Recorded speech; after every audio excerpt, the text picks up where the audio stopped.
क्यों?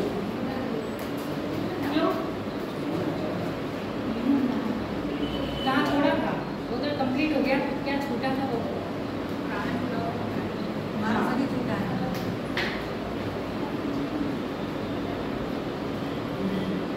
हेलो कौशल,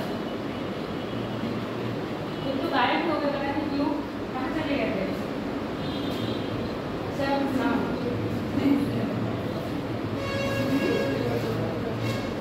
general topic खत्म हो गया बेटा, और क्या था बताओ? अच्छे टॉपिक स्टार्ट कराइए, जो ज़्यादा इम्पोर्टेंट है वो पढ़ाइए। अच्छे से टॉपिक स्टार्ट करवाइए, जो ज़्यादा इम्पोर्टेंट है। छूटा हुआ है ना वो पढ़ाइए। आपका सभी छूटा है। देखो मेन पार्ट ये है, कोई नहीं उनको बाहर नहीं, कुछ अपना बहुत इम्पोर्टेंट काम चल रहा है, वो इम्पोर्टेंट काम पूरा तो होगा भी नहीं, बस करने किसी से देंगे। चलो। हाँ, लास्ट सैटरडे क्लास हुई थी, है ना? याद करो जरा क्या पढ़ाया था सैटरडे याद है? जब तक मैं आई थी मैंने हस्बैंड हुई थी और फिर ऑपरेशन सैटरडे को मैं अच्छा वो ऑनलाइन वाली वाली नहीं, ऑफलाइन हम एनिमल हस्बैंड्री से एनिमल हस्बैंड्री से पढ़ा है बस। देखो उससे पहले हम लोग पढ़े थे इंटरनल स्ट्रक्चर ऑफ अर्थ पढ़े थे, कॉन्टिनेंटल थ्योरीज पढ़ लिए थे, याद है कि नहीं? टेक्टोनिक थ्योरी ऑफ कॉन्टिनेंट, कितने कॉन्टिनेंट कैसे बने हैं। उससे पहले ब्रह्मांड की उत्पत्ति के सिद्धांत पढ़ाया था, थ्योरी ऑफ ऑरिजिन ऑफ किसका? कॉस्मोस, है ना? कैसे ब्रह्मांड बना है। अब उस ब्रह्मांड में क्या क्या बताया था, कौन कौन सी थ्योरी बताई थी? बिग बैंग थ्योरी सबसे famous theory big bang theory थी। और बिग बैंग थ्योरी क्या कह रहा था? बिग बैंग थ्योरी क्या कह रहा थी? एक तीव्र धमाका होता है और सारे पार्टिकल्स तीव्र धमाके के साथ जो आपका क्या होता है, विस्फोट बहुत तेज होता है। जो एक छोटा सा अणु था वो कितने बहुत सारे अणुओं में डिवाइड हो गया, मतलब टूट गया। अब जब वो टूटा है तो क्या करने लगा? वो रोटेशन करने लगा। और जो बड़ा साइज में था, बड़ा साइज में होने के कारण उसमें गुरुत्वाकर्षण भी क्या होगा? ज़्यादा होगा। और ज़्यादा गुरुत्वाकर्षण के कारण तब गुरुत्वाकर्षण वाले पिंड जो होंगे उसी के आसपास क्या करेंगे? उसकी तरफ अट्रैक्ट होंगे। उसी हाँ, वही तो पूछ रही हूँ, क्या पढ़ाया? बेटा वो सब भूल जाओ, छूटा हुआ है उसकी बात करेंगे। अरे तो सैटरडे को तो कोई नहीं आया था। यूनिवर्स पढ़ना है ना आज का जो हमारा मेन टॉपिक है, वो यूनिवर्स और आवर सोलर सिस्टम। उससे पहले आपको पढ़ाया था कॉस्मोस, यानी कि आपको ब्रह्मांड कैसे बना, ब्रह्मांड की उत्पत्ति कैसे हुई। तो उसमें बिग बैंग थ्योरी सबसे ज़्यादा क्या है, फेमस है। जिसने ये कहा था एक पिंड था जिसमें क्या हुआ? विस्फोट हुआ। विस्फोट होने के कारण जितने भी पिंड थे वो आपस में क्या होने लगे? रोटेट करने लगे। उसी रोटेशन के कारण हमारे क्या बने हैं? आपके प्लैनेट्स बने और आपके गैलेक्सी बने। अब हम यूनिवर्स की बात करें तो हमारे ब्रह्मांड में क्या क्या होता है, विनय बताओ। हमारे ब्रह्मांड में क्या क्या चीजें हैं? बहुत सारी। नाम बताओ। मैटर ठीक नहीं है, क्या होता है? दवाई कैसी?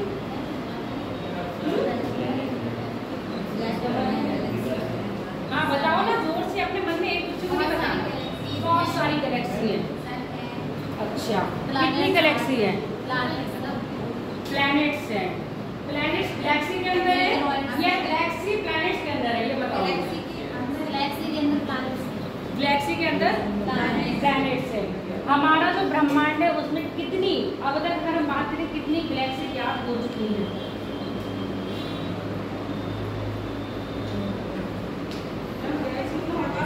हाँ, गैलेक्सी मतलब आकाश गंगा।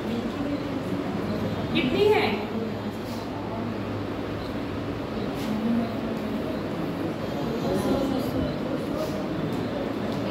हाँ, लगभग 200 के आसपास गैलेक्सी का है, हम याद कर चुके हैं।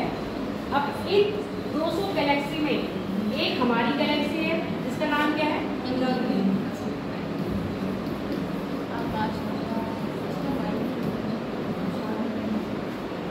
हमारी गैलेक्सी का क्या नाम है? मिल्की वे। मंदाकिनी होगी निहारिका, है ना? जो हमारी निहारिका है उसको कहते हैं मंदाकिनी, और जो हमारी आकाशगंगा है उसको कहते हैं मिल्की।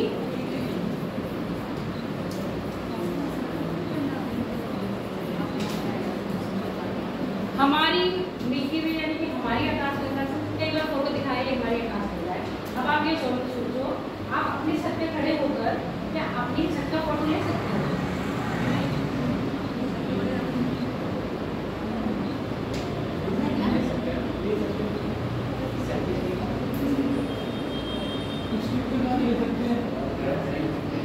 दिमाग को थोड़ा सा अच्छा इस्तेमाल करो। पूरी छत का फोटो आ जाएगा? नहीं आएगा ना। अब तो आप गैलेक्सी का फोटो देख लो, कहते हैं ये हमारी गैलेक्सी है, हमारी गैलेक्सी है। तो वही मैं कह रही हूँ, सैटेलाइट से जितना भी फोटो लिए गए हैं वो अपनी गैलेक्सी के थोड़ी ना लिए हैं। मतलब हमने अपनी मिल्की वे में खड़े होकर दूसरे मतलब दूसरी गैलेक्सी के लिए ना। आगे बात समझ में? जो हम गैलेक्सी के फोटो देखते हैं वो हमने अपनी करेंगे, वो और के। और अपनी मिल्की वे के सबसे नजदीक कौन सी मिल्की वे है? पूछा जाता है। हमारी मिल्की वे यानी कि हमारी आकाशगंगा के सबसे नजदीक आकाशगंगा एंड्रोमेडा। एंड्रोमेडा क्या है? मिल्की वे के सबसे नजदीकी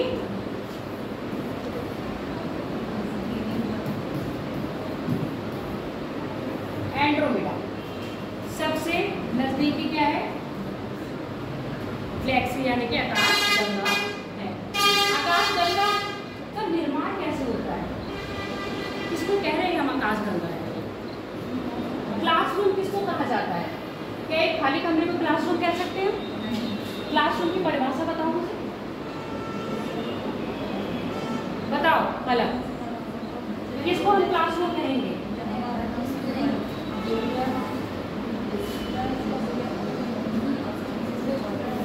जिसमें स्टूडेंट जो वो क्लासरूम होगा, इसमें टू वे कम्युनिकेशन। वो क्या? अभी मैं कम्युनिकेशन की बात ही नहीं कर रही हूँ। ये जो टू वे कम्युनिकेशन, इंटरेक्शन, इसकी बात नहीं कर रहे हैं। अगर हम किसी, आप एक रूम देख लो, खाली रूम है, कैसे कहोगे ये बेडरूम है? कैसे कहोगे ये ड्राइंग रूम है? कैसे कहोगे ये लिविंग रूम है? कैसे डिफाइन करोगे उसका एनवायरनमेंट? यानी कि उसमें कुछ ऐसे तत्व है ना जो उसकी विशेषता को बता रहे हैं। क्लासरूम में बोर्ड होना चाहिए। बोर्ड है तो आपको पता चल जाएगा यहाँ क्लासरूम है। अगर टेबल और चेयर लगी हुई है वहाँ आप बता दोगे ना, चाहे बच्चे बैठे हो या ना बैठे हो। ऐसे ही संगठन हो गया ना जिसको हम क्लासरूम कह रहे हैं। क्लासरूम का दर्द क्या है? ऐसे हम बात कर रहे हैं आकाशगंगा में आकाशगंगा निर्माण कैसे होगा? जैसे आगे आपने क्लासरूम को डिफाइन करा ना, क्लासरूम में बोर्ड भी होगा, डस्टर भी होगा, चेयर और टेबल भी होगी। उसके कुछ फीचर बताते हैं, है ना? फीचर्स ऐसे ही उसमें बताया है कि हमारे जो आकाशगंगा मिलके बनी है वो किन किन तत्वों से मिलके बनी है, कौन कौन से उसमें एलिमेंट्स हैं ऐसे। हाँ बताओ जरा। उसमें प्लैनेट्स आ रहे हैं, एस्ट्रॉइड्स आ रहे हैं, तारे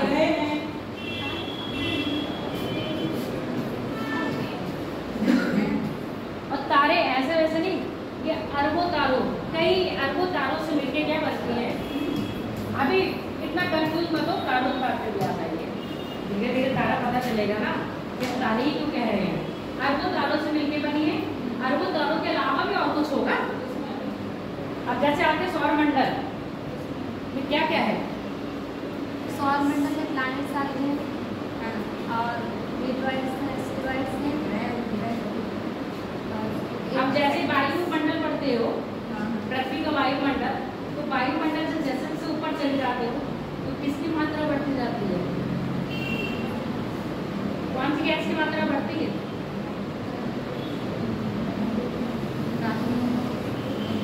हाइड्रोजन और हीलियम बढ़ते हैं कि नहीं? बढ़ते हैं अरबों तारों के साथ। हाइड्रोन, ठीक है, हाइड्रोन, हाइड्रोन के साथ आपके गैस, यही गैसीय पिंड तो क्या बनते हैं? नेबुला। नेबुला सुने होगा इससे पहले, याद आया? नेबुला क्या होता है? नेबुला वो गैसीय पिंड होता है जो आपस में क्या होता है, किसी भी घर्षण के कारण बहुत रोटेट करता है। जब रोटेशन इनमें होता है तो इनके जो उपस्थित गैसीय कण होते हैं वो आपस में आते हैं, और जब आपस में आए तो क्या हो गया? संगठित हो गए एक जगह। जब वो एक जगह संगठित हुए तभी क्या है, जो आपकी बिग बैंग थ्योरी यही तो कह रहा था, गैसीय बादल थे, मतलब बहुत बड़ा नेबुला था। अब ये नेबुला में क्या हुआ, जब घर्षण हुआ तो जो उसमें कण थे वो गैसीय कण आपस में घर्षण के कारण पास में आए, फिर उसमें ताप पड़ा, ताप और ताप के कारण एकदम उसमें विस्फोट हुआ।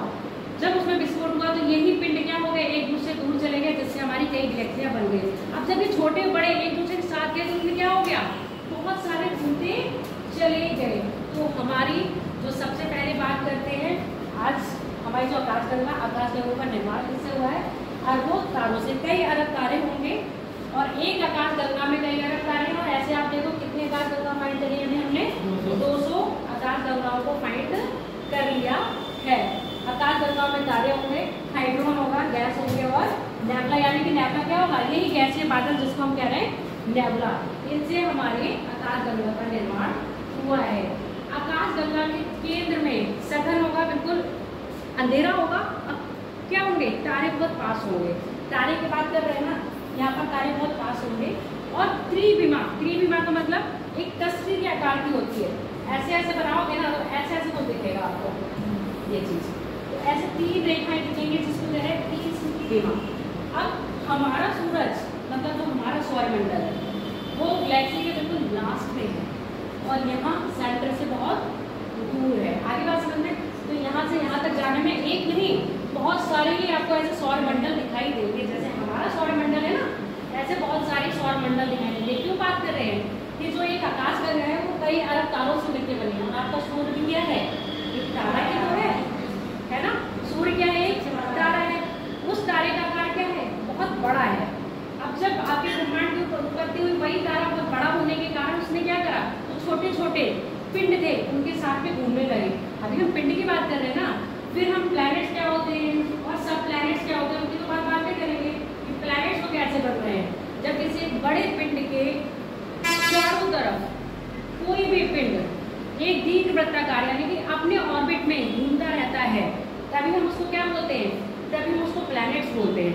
अब प्लैनेट्स के भी अंदर ऊपर उसके साथ में भी कोई और प्लैनेट्स क्या करेगा? घूमेगा, तो उसको हम कहेंगे सब प्लैनेट। मतलब समझ में आ गया? जैसे आपकी माँ की फिर आप बेटी, आप अपनी माँ की क्या हो गए? प्लैनेट्स। आपकी बेटी अपनी उसकी माँ की क्या हो गई? सब प्लैनेट। समझ में आ गया? यहाँ 3 पीढ़ियाँ काम करेगी, सूर्य, सूर्य के पिंड और पिंड का भी पिंड, वो बन जाते हैं आपके उपग्रह। उसके बाद क्षुद्र ग्रह भी होते हैं, है ना? सुने हो? उनका पिंड भी सुने हो, वो सब आते हैं। अब यहाँ पर जो तारे की बात कर रहे हैं, हाइड्रोजन और गैस और नेबुला की बात कर रहे हैं, इनसे मिलकर तो हमारा तारा बन गया। जो इसकी आकृति है कैसी? एक टस्टेड हुआ है। प्रायः जो हमारे क्या होते हैं आकाशगंगा है, निर्माण के आधार पर 3 प्रकार की होती है। एक अंडाकार, ठीक है, अंडाकार सुने हो? कैसा होता है? उस टाइप का कुछ है ना। एक है आपका सर्पिलाकार, सर्पिला ऐसे ऐसे, कैसे वाला? ये आई बात समझ में? ये हो गया आपका सांप कैसे बैठता है? कुंडली मार के बैठता है ना, रोल रोल करके ऐसे फन निकाल लेते हैं अपना, तो वही सर्पिलाकार है। एक है एनामिल। 3 तरह की हो गई। कौन कौन सी? एक दीर्घ वृत्ताकार जिसको हम वृत्ताकार भी कह रहे हैं, दूसरी हो गई आपकी सर्पिलाकार, तीसरी हो गई आपकी अनियमित। जो आपकी कौन सी है? दीर्घ वृत्ताकार है, यानी कि जो आपकी कैसी एक्लेट है ना, इस फॉर्म में जो आती है। इसमें क्या करते हैं? इसमें जो तारे होते हैं अधिकतर वो तारे पुराने बने हुए होते हैं, इनमें नए तारों का निर्माण नहीं होता है। और ऐसे 1/3 इस तरह की जो आकाशगंगाओं का निर्माण हुआ है, अब तक जो फाइंड की गई है 1/3 आकाशगंगाओं का निर्माण इसी प्रकार के से हुआ है। तीसरी बात करें सर्पिला काल की, यानी कि जो आपके 1/4 जितनी भी आपकी आकाशगंगा बच रही है उनका निर्माण क्या हुआ है? सर्पिला काल। इसके बाद तीसरा मैंने बताया अनियमित, ऐसी आकाशगंगाएं जिनका निर्माण नए तारों के बनने से हो रहा है, तो पूर्णतया अभी हो नहीं पाया। आगे बात समझ में, तो आकाशगंगा में 3 प्रकार के, कौन कौन सी आपके? दीर्घवृत्ताकार, सर्पिलाकार और अनियमित। आप पहले आकाशगंगा लिखिए। जो आपका मेन टॉपिक आज है वो आपका ब्रह्मांड और हमारा सोलर सिस्टम।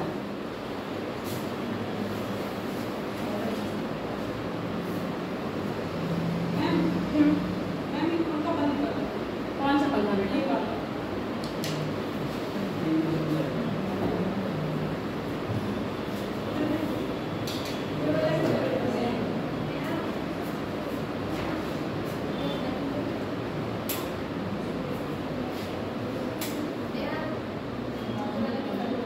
हाँ बोलो, क्या कह रहे हैं?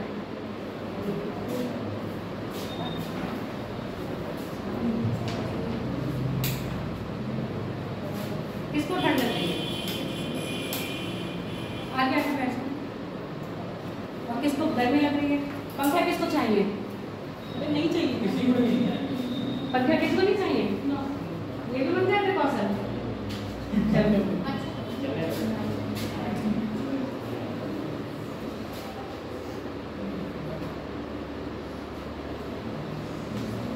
चलो पहले आकाशगंगा डाल के हेडिंग।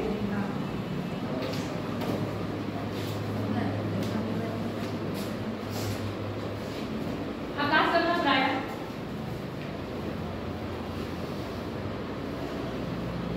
अरबों तारों का समूह है। आकाशगंगा प्राय अरबों तारों का समूह है। अरबों तारों का समूह है जिसके केंद्र में देखो आकाशगंगा ऐसे दिख रही है, इसके 3 विमाएं दिख रही है। 3 विमाएं का मतलब है ये देखो सर्पिलाकार वाली है, जो हमारी गैलेक्सी, एक ये, दूसरी ये और जैसे ऐसे समझो, जो बस दिवाली पर नहीं चलाते हो तो उसमें पीछे वो दिखती है पूछ, जस्ट लाइक वैसे ही। तो इनका आकार क्या है? एक तस्वीर के समान। तो यहाँ पर क्या बात कर रहे हैं? केंद्र में तारों की सघनता पाई जाती है। तारों की सघनता पाई जाती है। सघनता मतलब बहुत पास में, हाँ कंडेंसर, बहुत सघनता पाई जाती है तथा बाहर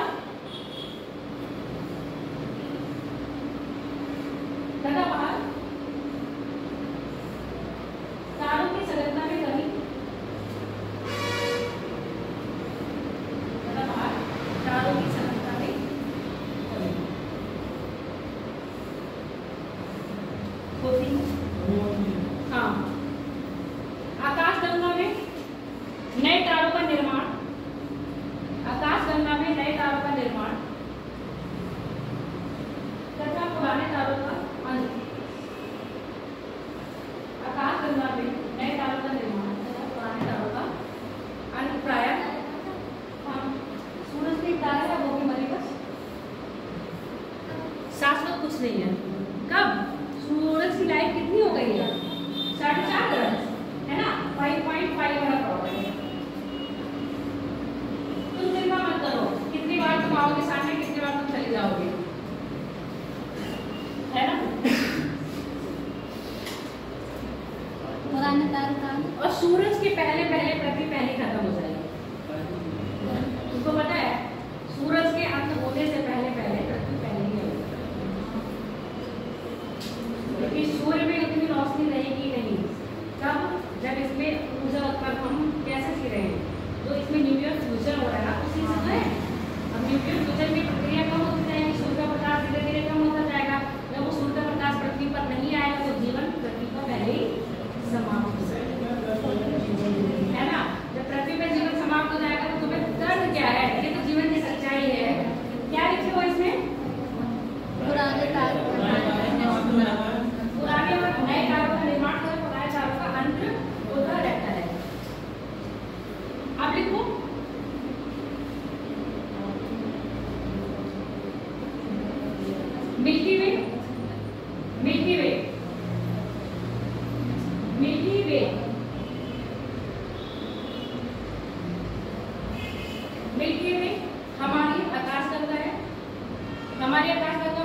हमारी आकाश गंगा है जिसके एक किनारे मतलब तीसरी विमा में, तीसरी विमा कौन सी होगी बेटा? जिसकी तीसरी विमा में हमारा, हाँ 3 विमा बताएंगे मतलब 3 लाइन है ना घूमते हुए, जिसकी तीसरी विमा सबसे बाहरी विमा में हमारा सूर्य है, जिसके किनारे लिख लो या तीसरी विमा लिख लो, ब्रैकेट में तीसरी विमा लिख लो बेटा। हमारा सौरमंडल उपस्थित है, हमारा सौरमंडल में हमारा सूर्य उपस्थित है।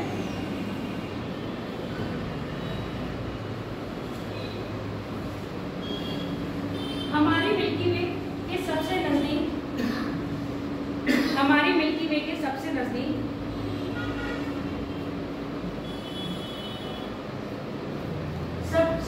की आकाश गंगा कौन सी है? कौन सी है? एंड्रोमेडा। एंड्रोमेडा।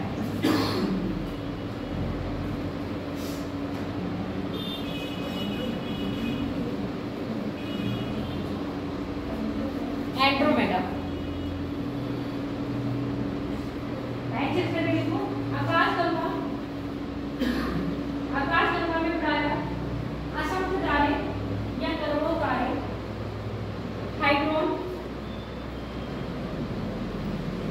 आकाश गंगा में प्रायः असंख्य तारे, हाइड्रोन, गैस और नेबुला,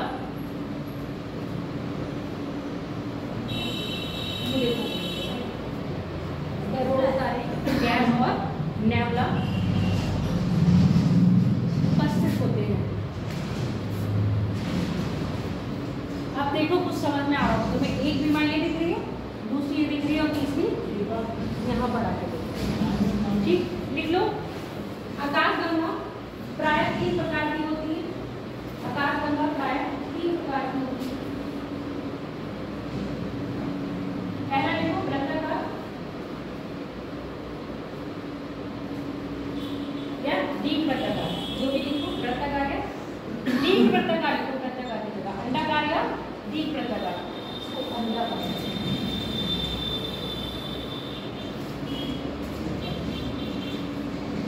इसके अंतर्गत देखो इस आकाश गंगा में, इस आकाश गंगा में प्रायः पुराने तारे सम्मिलित होते हैं। इस आकाश गंगा में प्रायः पुराने तारे सम्मिलित होते हैं तथा नए तारों का निर्माण नहीं होता, तथा नए तारों का निर्माण नहीं होता।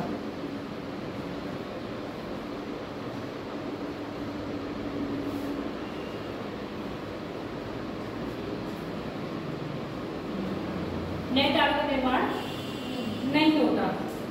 ज्ञात आकाश गंगाओं में, ज्ञात आकाश गंगाओं में से 1/3 आकाश गंगा, में से 1/3 आकाश गंगा, ज्ञात आकाश गंगाओं में से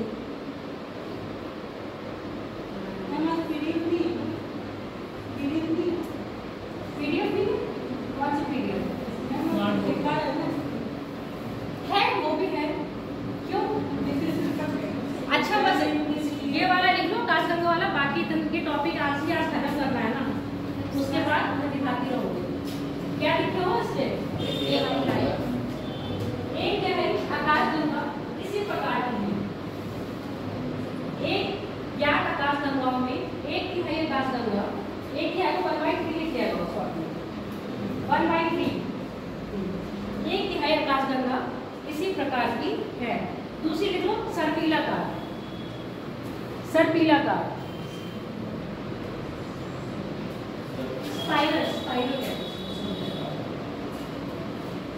सर्पिलाकार।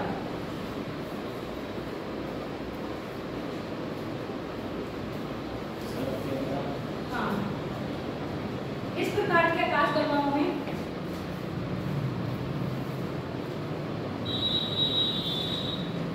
जो अभी बताया था ना केंद्र सघन होता है, इस प्रकार के आकाश गंगाओं में केंद्र सघन होता है तथा 3 भुजाएं, 3 विमा तथा भुजाएं, 3 विमा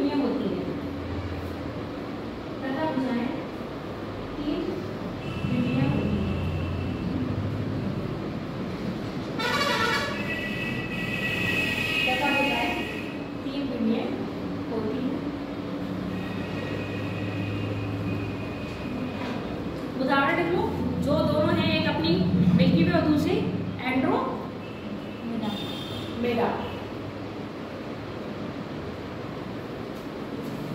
इस प्रकार के कांचगंगाओं में नए तारों का निर्माण तथा अंत इस प्रकार की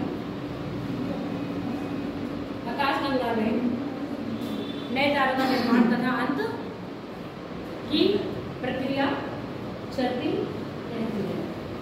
की प्रक्रिया चलती रहती है। तीसरी कौन सी बताइए? निर्माण तथा अंत की प्रक्रिया चलती है। तीसरी कौन सी बताइए? अनियमित, इरेगुलर।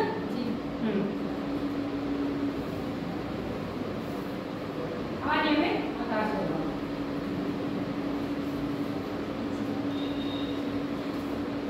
ज्ञात आकाश, अच्छा यहाँ पर लिखिए ना। हाँ, ये जो सर्पिलाकार है ना, इसमें लिखो 1/4। सर्पिलाकार 1/4 आकाशगंगा। ज्ञात आकाशगंगाओं में 1/4 आकाशगंगा सर्पिलाकार है। ज्ञात आकाशगंगाओं में 1/4 आकाशगंगा सर्पिलाकार है। हमने है आकाशगंगा इरेगुलर गैलेक्सी। सैमसंग गैलेक्सी नहीं है ये, नहीं। सैमसंग गैलेक्सी सुन के मन में लड्डू फोड़ो। फिर अगला बंदा कहेगा दूसरा लड्डू और फूटा। फिर सैमसंग गैलेक्सी प्रो आया, तीसरा लड्डू फूटा, है ना। तो ये लड्डू मत फोड़ना, ये गैलेक्सी वाली है जिसमें हम लोग रह रहे हैं। देखो अनियमित गैलेक्सी। क्या गैलेक्सियों में क्या गैलेक्सियों का 10वां भाग, क्या गैलेक्सियों का 10वां भाग इन्हीं गैलेक्सियों का है, इन्हीं गैलेक्सियों का है।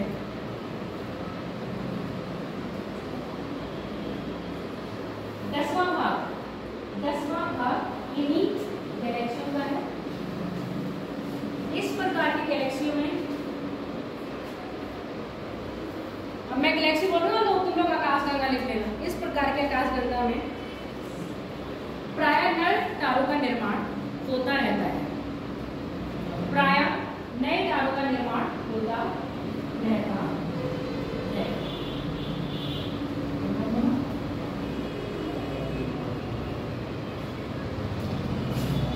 प्रायः नए तारों का निर्माण होता रहता है। ये चमकती क्यों है? अभी बताएंगे इसका भी आंसर। तुम्हें चमक क्यों रही है? चमकने का रीजन पूछ रहे हो तुमने?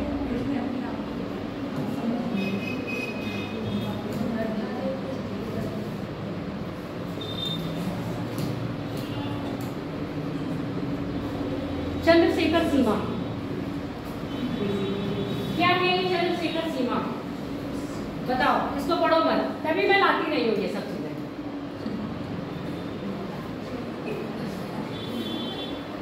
तभी मैं लिखा हूँ, कभी नहीं लाती। बच्चों के बाद पता है बोर्ड पर जाता है लिखने में, पढ़ने में उसको। क्या है चंद्रशेखर सीमा?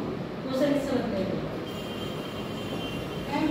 नया तारा होता है, नया तारा जब मतलब पुराना होता था तो वो रेड में बदल जाता, तो उसकी उम्र खत्म होने वाली थी, तो उसके बीच में सीमा तय की थी चंद्रशेखर। उसी को कहते हैं चंद्रशेखर सीमा। कुछ लिमिट, क्या लिमिट थी पता है यार मैं किसी को?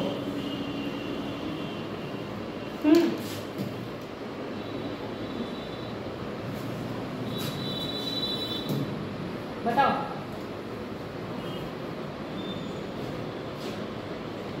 तारे का जीवन काल, पहले क्वेश्चन बनता है तारे का जीवन काल कैसे मापा जाता है? कौन सा तारा किस है? ऐसे समझो, आप अपने घर में सिलेंडर यूज करते हो, नहीं भी करते हो, देखते तो हो गए, ठीक है। जब हम नया सिलेंडर लगाते हैं तो उसमें जो लाइट होती है, यानी प्रदीप्ति जिसको कहते हैं, उसकी चमक कैसी होती है? नीली होती है, लाल होती है, पीली होती है, सफेद होती है। कैसी होती है? नीली होती है। जैसे जैसे सिलेंडर खत्म होने जाता है कैसे हो जाती है? लाल। फिर उसके बाद पीली। उसके बाद बर्तन काली करने लगती है। उसके बाद क्या करने लगती है? वो बर्तन काली करने लगती है। सेम तारे की भी यही है। तारे का रंग बता देता है उसकी उम्र कितनी है, कितनी हो गई है या कितनी बाकी है। ये जो बताता है या वो बताता है आपके चंद्रशेखर सीमा से तारे की आयु का निर्धारण किया जाता है। अब चंद्रशेखर सीमा किसको कहते हैं? उन्होंने कहा एक क्या होता है नोबल, अच्छा काले पे काला नहीं दिखा, वेरी गुड। मास की बात करते हैं 1.44, ये क्या है? आइडियल मास की बात कर रहे हैं। हर तारे का अपना मास होता है। ये मास हमने सूर्य के मास को माना है, सूर्य का मास इतना है। अगर इस मास से कोई ज्यादा होगा तो क्या बनेगा? वो हाई मास वाला नेक्स्ट सीक्वेंस स्वेट मामक तो बनेगा, ठीक। और दूसरा जो बनेगा जिसका मास कैसा होगा 1.44 के इक्वल होगा या उससे कम होगा, तो वो आपका क्या कहलाएगा? रेड जाइंट, जो कि इस समय आपका क्या है? सूर्य है।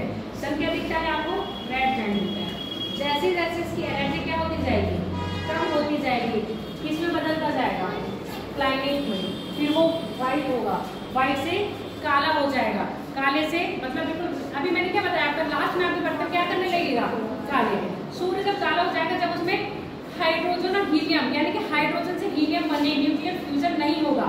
जब न्यूक्लियर फ्यूजन नहीं होगा तो उसमें प्रकाश नहीं बनेगा, यानी कि ऊर्जा रिलीज नहीं होगी। जब ऊर्जा रिलीज नहीं होगी तो वो आपको कैसा दिखेगा? काला दिखेगा ना। कहने की बात है अगर सूर्य का प्रकाश ना हो तो आपके लिए पूरी दुनिया काली है। एक्चुअल में जो हमें दिखाई देता है वो भी ब्रह्मांड सही नहीं है। एक्चुअल में ब्रह्मांड हम कब देखते हैं? रात में देखते हैं। दिन में तो क्या छलावा दिख रहा है ना वो हमें, सूर्य के प्रकाश से रिफ्लेक्ट होकर जो लाइट परिवर्तित होती है फिर वो हमारी आंखों में पड़ती है, ठीक। तो जो पिक्चर हमारे आंखों में बनती है वो प्रकाश गायब हो जाता है कहाँ? रात में। अब जब वो प्रकाश रात में गायब हो जाता है तब हमें एक्चुअल में ब्रह्मांड कैसा है? वो कैसा है? काला है ना। तो ऐसे क्या होगा? धीरे धीरे जब क्या होगा? सूर्य का प्रकाश यानी कि सूर्य में कार्य करने की क्षमता जो उसकी एनर्जी है वो निकलना बंद हो जाएगा तो सूर्य भी काला हो जाएगा। तो सूर्य काला हो जाएगा तो आपके पास प्रकाश नहीं आएगा तो क्या जीवन बचेगा? है ना। और ये कहा है जैसे जैसे ये बढ़ता जाएगा वैसे वैसे अपनी साइज को भी क्या करता जाएगा? बढ़ाता जाएगा। तो जैसे जैसे साइज को बढ़ाता जाएगा तो इसके जो पास में प्लैनेट्स हैं वो भी क्या होता जाएगा? अपने अंदर खाता जाएगा। समझ में आ गई बात? तो इससे पहले सूर्य बढ़ेगा, जीवन खत्म हो जाएगा, पृथ्वी पे जीवन खत्म हो जाएगा, एक खाली पिंड बचेगा, उस पिंड को लास्ट में सूरज क्या कर लेगा? अपने अंदर समाहित कर लेगा। अब जहाँ पर हम बात करते हैं ये चंद्रशेखर सीमा है, पूछा जाता है चंद्रशेखर सीमा क्या है? तो ये 1.44 मास क्या है? आपकी चंद्रशेखर सीमा है। इस सीमा से ऊपर वाले कौन होंगे? आपके सुपरनोवा बनेंगे। सुपरनोवा मतलब सुपरनोवा स्टार, ये सारे स्टार ही हैं। एक स्टार जिसका मान 1.44 मास रहेगा या उससे कम रहेगा वो सूर्य कहलाएगा। वो तारा क्या कहलाएगा? सूर्य। ये नहीं सूर्य कि हमारा सूर्य है, जितने भी तारों का मास इतना है वो सारी क्या है? सूर्य है। समझ में आ गया? और जिन तारों का मास इससे ज्यादा हो गया है वो क्या कहलाएगा? सुपरनोवा। अब यही सुपरनोवा में क्या होता है? अधिक दाब और अधिक द्रव्यमान के कारण विस्फोट होता है। जब इसमें विस्फोट होगा तभी आपका बनता है ब्लैक होल। बात समझ में आ गई? तो जो आपका जो लाल दानव है, लाल दानव किस में कन्वर्ट होता है? व्हाइट में। व्हाइट से धीरे किस में आ जाएगा? काले में कन्वर्ट हो जाएगा। पर यहाँ पर क्या होगा? ये नेबुला है ना, वही गैसीय बादल को बताया जब इनमें बहुत तेज गति होगी, इनके अणु सब साथ में आएंगे और फिर क्या होगा? ये तारे की इनसे क्या होगी? जब पास में आएंगे तो इनसे हाइड्रोजन कन्वर्ट होती है हीलियम में। जब हाइड्रोजन हीलियम में कन्वर्ट होगी तो ये क्या होगा? एक विस्फोट करेंगे, विस्फोट करके तारों में बन जाएंगे। तारे बने ना, वैसे ये तारा बना। जब ये तारा बन जाएगा तो अब इन्होंने इनकी मास बताया कि अगर इस मास से कम तो ये हमारा सूर्य कहलाएगा, अगर इस मास से कम ज्यादा हो जाएगा तो ये हमारा सुपरनोवा स्टार कहलाएगा। तो सुपरनोवा स्टार में जब ज्यादा ही आगे कौन सी बनेगी? इसकी रेड सुपर जाइंट।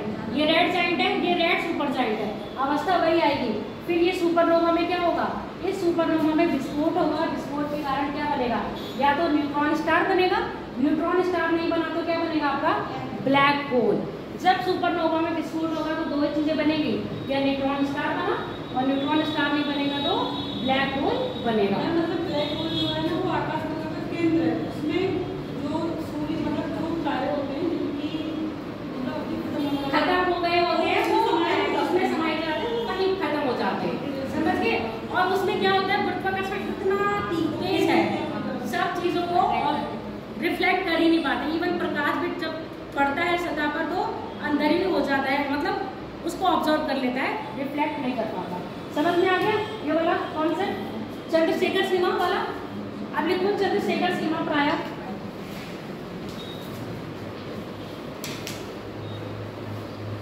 चंद्रशेखर सीमा का तात्पर्य, चंद्रशेखर सीमा का तात्पर्य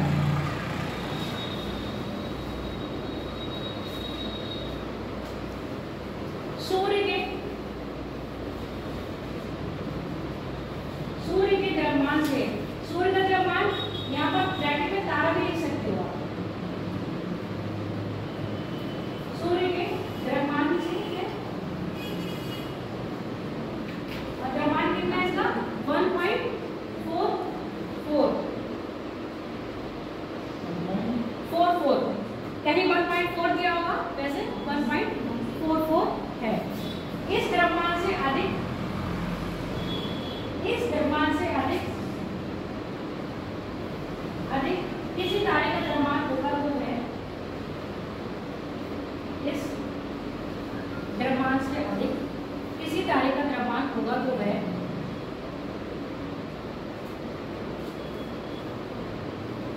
ये दिखाया हाई मास। अब हम यहाँ पर आए हैं, हाई मास से अधिक होगा तो पहले किस में बनेगा, रेड सुपर ज्वाइंट में परिवर्तित होगा, हुआ तो वह पहले रेड सुपर ज्वाइंट में परिवर्तित होगा,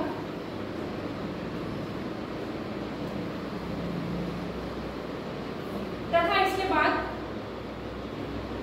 वह सुपरनोवा का रूप धारण करेगा, सुपरनोवा का रूप धारण करेगा। अधिक द्रव्यमान के कारण सुपरनोवा का रूप धारण करेगा, अधिक द्रव्यमान के कारण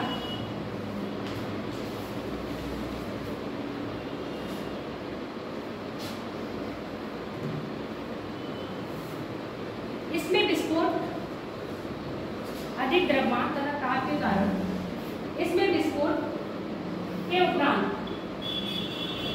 इसमें विस्फोट के उपरांत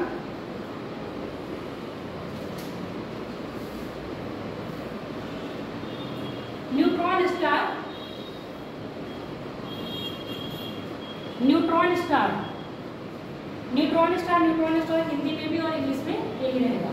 न्यूट्रॉन स्टार जिसमें मास कैसा होगा, भारी होगा, न्यूट्रॉन स्टार तथा ब्लैक होल, तथा ब्लैक होल का निर्माण होता है, तथा ब्लैक होल का निर्माण होता है। इसके बाद लाइन चेंज करके लिखो बेटा,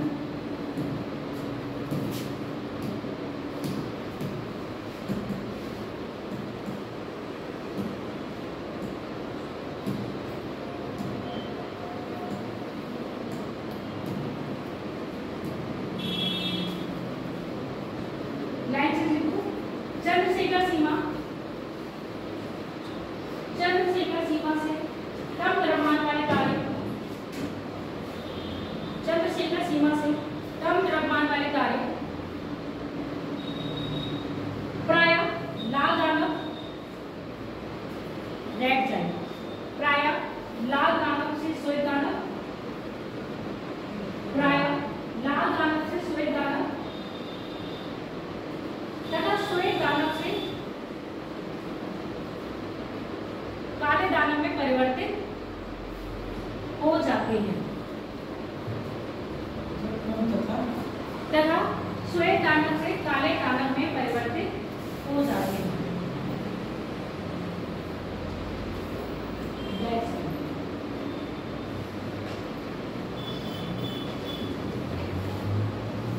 अभी सूर्य हमारा क्या है, रेड ज्वाइंट। रेड साइड से किस में कन्वर्ट होगा वो?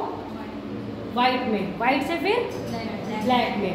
जैसे जैसे ये कन्वर्ट होता जाएगा, इसके साइज में भी क्या होगा? इंक्रीजमेंट होता रहेगा। कितना इंक्रीजमेंट होगा? सबसे पहले किसको लेगा? कौन सा प्लैनेट आएगा इसके चपेट में सबसे पहले? फिर अब देखो, ये देखो मरकरी आएगा, वीनस आएगा, यहाँ देखो पता है यानी कि तुम लोगों को, ठीक है। अब कौन कह रहा था किसका क्वेश्चन था? तारों में प्रकाश कैसे आता है? हाँ, गैलेक्सी को समझते हैं। अब हम बात करेंगे यहाँ पर, हमने क्या कहा? तारा। हम तारा उसी को कह रहे हैं। अभी यहाँ पर गैस बताई थी, हाइड्रोजन यानी कि हाइड्रोजन और हीलियम की मात्रा अधिक है ना। हाइड्रोजन के क्या है? गैसीय बादल है। जब ये हाइड्रोजन के गैसीय बादल आपस में टकराते हैं, जिसको हम क्या कहते हैं? नेबुला। जब ये बादल आपस में टकराते हैं तो इनके घर्षण के कारण एनर्जी रिलीज होती है। एनर्जी रिलीज का मतलब ऐसे समझो, हाइड्रोजन टूटता है किसमें? हीलियम में। जब हाइड्रोजन हीलियम में टूटेगा तो क्या होता है? उसको न्यूक्लियर फ्यूजन कहते हैं। इसी न्यूक्लियर फ्यूजन के कारण क्या होता है? विकिरण ऊर्जा रिलीज, यानी कि ऊर्जा को क्या होता है? रिलीज। और यही ऊर्जा क्या होती है? चमकती है। आगे बात समझ में। अब क्योंकि हमारी पूरी गैलेक्सी किससे बनी हुई है? असंख्य तारों से। और तारों में अपना स्वयं का प्रकाश होता है। जिस पिंड में अपना स्वयं का प्रकाश होगा उसी को हम तारा कहेंगे। जिसमें अपना स्वयं का प्रकाश नहीं होगा उसको तारे की उपाधि से बाहर निकल जाता है। यानी कि जिसके पास डिग्री है उसी को हम क्या कहेंगे? ग्रेजुएट है। जिसके पास डिग्री नहीं है वो ग्रेजुएट की कैटेगरी से बाहर निकल जाता है। यानी कि जिसके पास अपना प्रकाश है, प्रकाश कहाँ से ले रहे हैं? जब हाइड्रोजन कन्वर्ट हो रही है किसमें? हीलियम में, तभी एनर्जी रिलीज हो रही है और ये एनर्जी हमें प्रकाश के रूप में दिखाई देती है। और गैलेक्सी में बहुत सारे तारे हैं और ये तारे आपस में यही क्या कर रहे हैं? एनर्जी को रिलीज कर रहे हैं। अब मैंने कहा तारे बनते हैं और बिगड़ते हैं, क्योंकि नेबुला क्या है? गैसीय बादल है। इन्हीं गैसीय बादल के जो आपस में घन हो रहा है, घर्षण के कारण नई तारों का निर्माण होता है। और पुराने तारे कैसे? जब वो अपनी आयु जी लेते हैं तो पुराने तारे अवश्यता ही मर जाते हैं। आगे बात समझ में। तो गैलेक्सी में ये प्रक्रिया चलती रहती है। और गैलेक्सी क्या एक जगह स्थिर है? बताओ। स्थिर नहीं है। गैलेक्सी में क्या होती है? आपस में मूवमेंट करती रहती है। गैलेक्सियां पास आती हैं, गैलेक्सियां दूर जाती हैं। जब आपको ब्रह्मांड पढ़ा रहे थे तभी बताया था, बिग बैंग थ्योरी कहा एक से उत्पन्न हुई है और जब कभी होगा कि आपस में एक ही में जुड़ जाएंगे, फिर से क्या होगा? ब्रह्मांड शून्य हो जाएगा। जैसे निर्माण हुआ है वैसे इसका क्या हो जाएगा? यानी कि गैलेक्सियां आपस में पास में आती हैं, नष्ट भी होती हैं और बनती भी है। आई बात समझ में। तो हम गैलेक्सी पता चल गया। तारे की उपमा किसको दी जाएगी? जिनके पास स्वयं का प्रकाश होगा। और ये स्वयं का प्रकाश उनके पास कैसे आ रहा है? न्यूक्लियर फ्यूजन के रिलीज होती है। जहाँ ये गैसीय बादल, जिस लोग क्या है? हाइड्रोजन के गैसीय बादल है। जब इनमें क्या होगा? संघर्षण यानी घर्षण के कारण गति उत्पन्न होती है तो इनके कारण आपस में टकराते हैं। और ये इस तरह टकराते हैं कि इनमें क्या होगी? आपस में हाइड्रोजन किसमें टूटता है? हीलियम में टूटेगा। आगे मैं समझाती हूँ, लिखवाऊंगी नहीं क्योंकि आप लोग के हाथ थक गए हैं सुबह से लिखते। हम बात करेंगे हमारे सौरमंडल। हमारा सौरमंडल कौन से गैलेक्सी में? इतना पता चल गया। कौन से में? मिल्की वे में। और मिल्की वे में कौन सी विमा में है? पहली, दूसरी, तीसरी विमा है। तीसरी विमा में अधिकतर क्या होते हैं? तारे बनते और बिगड़ते रहते हैं। जब ब्रह्मांड बना है उसके कुछ सेकंड बाद ही क्या हो गया? आपकी आकाश गंगाएं और पिंड बनना शुरू हो गए थे। अब जो हमारा सूर्य बना है, कितना टाइम पहले बना है? सूर्य की टोटल आयु अगर बात करें कितनी है?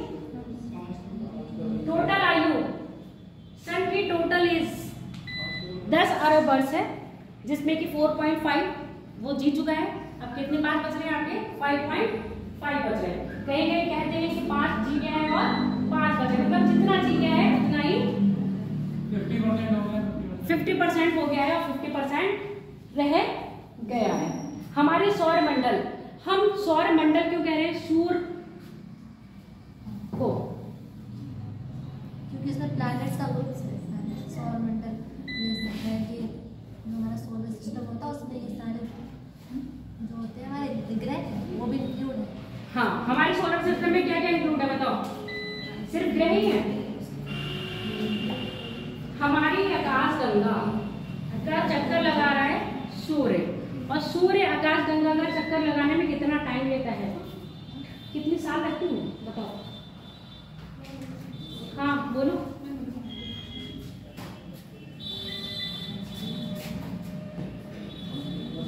आ रहे हैं यहाँ पर आकाश गंगा का?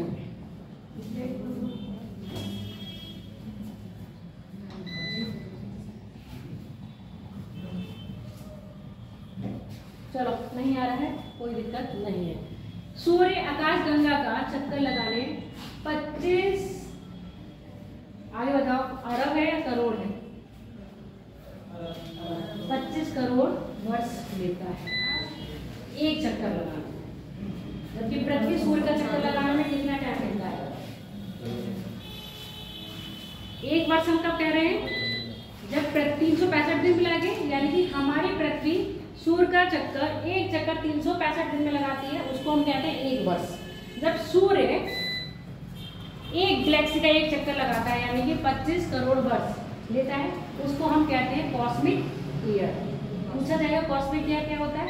जब सूर्य अपनी गैलेक्सी के चक्कर लगाता है तो 12 तारामंडलों से निकलता है। ठीक है, 12 तारामंडल। अब आके 12 राशियां पढ़े हो? कहाँ से बनी है ये 12 राशियां? यहीं से तो बनी है।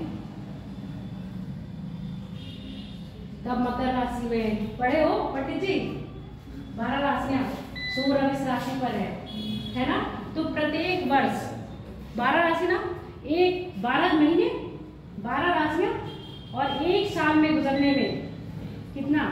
एक साल गुजर रहा है पूरा, अगर वो 25 करोड़ लग रहा है तो 12 लग रहा है, तो एक साल में वो एक राशि को पार करता है, यानी कि 12 तारा। आगे बात समझ में? तो देख लो कितना लंबा है और कितने लंबे से चल रहा है। अब क्या जो हम अपना सोलर सिस्टम देखते हैं क्या एक्चुअल में वही है? क्यों, क्या है हमारा सोलर सिस्टम?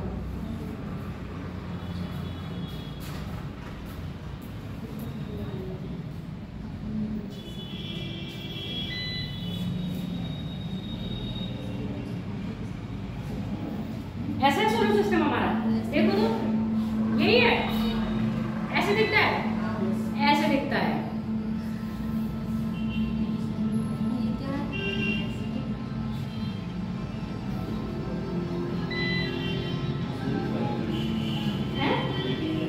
कहाँ सूर्य एक जगह है बेटा? देखो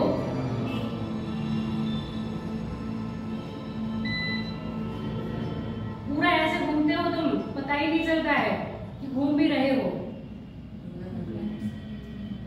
ये सूरज घूम रहा है या प्लैनेट घूम रहा है? बेटा सब सूरज गैलेक्सी का चक्कर लगा रहा है, प्लैनेट घूम रहे हैं। एक्चुअल में तुम ये समझते हो ना कि हमारे ऐसा है हमारा प्लैनेट, है ना, कि बस सूर्य रुका हुआ है और हम लोग घूम रहे हैं। जी नहीं, सूर्य भी चल रहा है।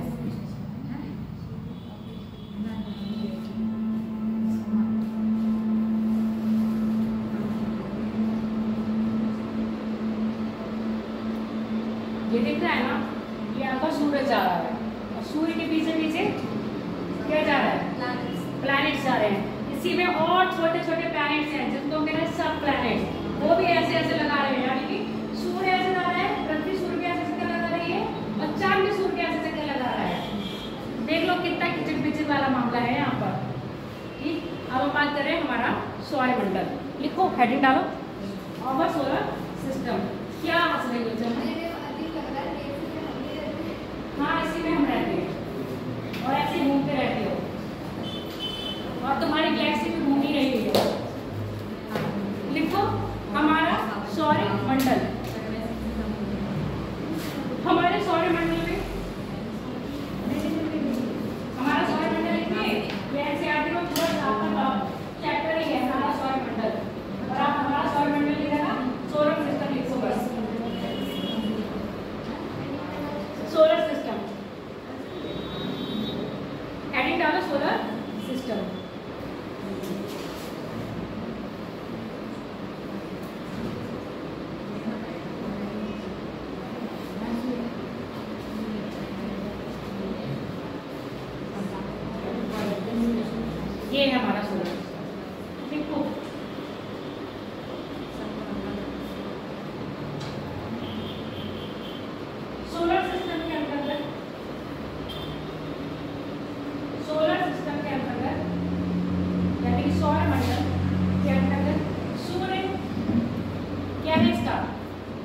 केंद्र है। सूर्य क्या है? केंद्र है तथा इसके चारों ओर विभिन्न पिंड। अभी हम पिंड लिख पा रहे हैं। विभिन्न पिंड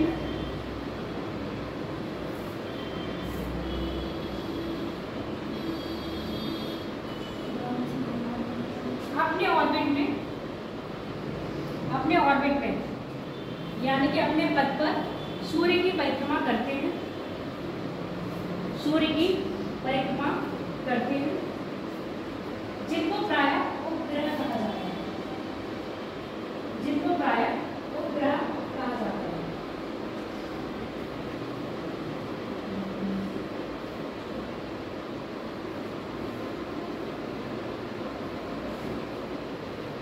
ग्रहों के साथ साथ हमारे सौरमंडल में ग्रहों के साथ साथ हमारे सौरमंडल में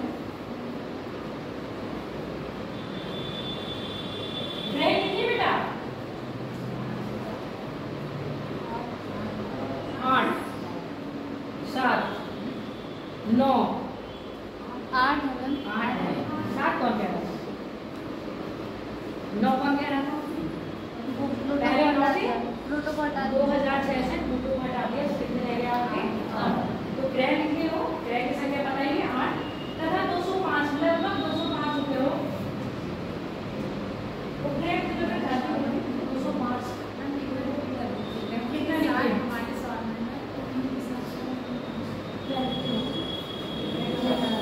ग्रहों के साथ हमारे सौरमंडल में उपग्रह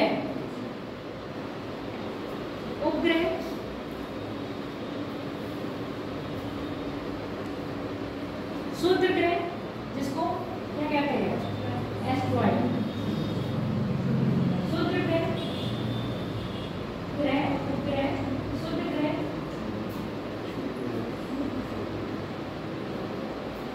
गैसीय बादल। शुद्ध ग्रह गैसीय बादल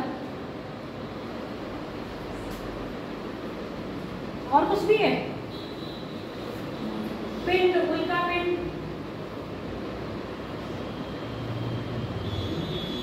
धूमकेतु, पिंड, उल्का पिंड, धूमकेतु आदि सम्मिलित है।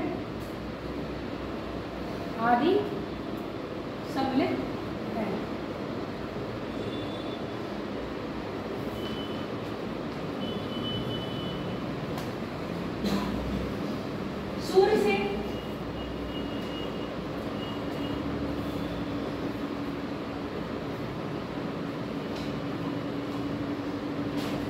से बाहर की ओर जाने पर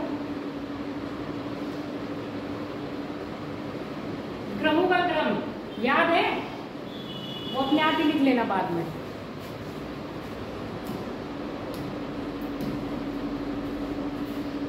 पहले क्या है आपका? मरकरी यानी कि दूसरा है आपका वीनस यानी कि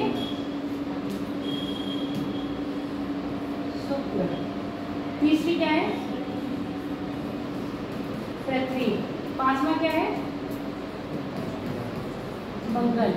इनको हम कह रहे हैं टेरेस्ट्रियल प्लैनेट्स यानी कि पार्थिव ग्रह। पार्थिव ग्रह का मतलब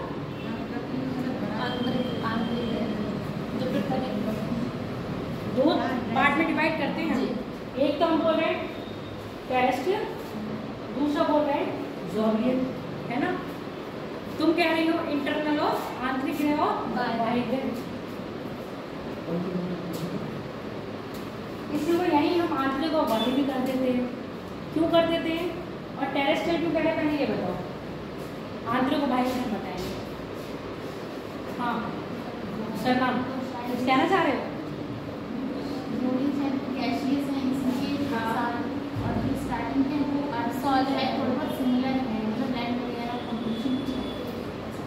टेरेस्ट्रियल यानी कि ये चट्टाने रूप में पाए जाते हैं। चट्टाने रूप बोलो या ठोस कह लो, ठीक है? और जबकि ये कहते हैं जितनी भी आपके ये ग्रह हैं बृहस्पति यानी कि जुपिटर, सैटर्न यानी कि शनि, अर्नस, नेपच्यून और प्लूटो। ये क्या है आपके गैसेस। इनका निर्माण कैसे हुआ है? गैसों के द्वारा। गैस जब आपस में खूब तेज से घूमी तो इन्होंने क्या गोलाकार दे दिया। आगे बात समझ में? हम क्या जैसे यहाँ पर धरातल पर उतर सकते हैं, क्या यहाँ उतर सकते हैं? इनका सिर्फ हम दूरी से क्या कर सकते हैं? अध्ययन कर सकते हैं। जबकि यहाँ पर आपने देखा होगा मंगल की सतह पर उतार देते हैं, या चांद की सतह पर भी यान उतार देते हैं। इनकी सतह पर चांद कोई भी यान नहीं उतारा जा सकता क्योंकि ये गैसेस फॉर्म में पाए जाते हैं। पहला डिफरेंस समझ में आ गया। गैसेस क्यों कह रहे हैं? क्योंकि ये क्या है, चट्टानी रूप में है और ठोस है। जबकि इनका निर्माण क्या हुआ है? जुपिटर की तरह गैस से हुआ है।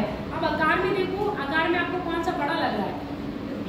सबको ये तो पता है ना कि सूर्य से बाहर की तरफ जाएंगे तो सबसे पहले कौन सा आएगा, कौन सा नहीं आएगा, ये तो पता है। सिपाही सबको पता है। पीछे नहीं, याद कर लेना। पहला कौन सा है?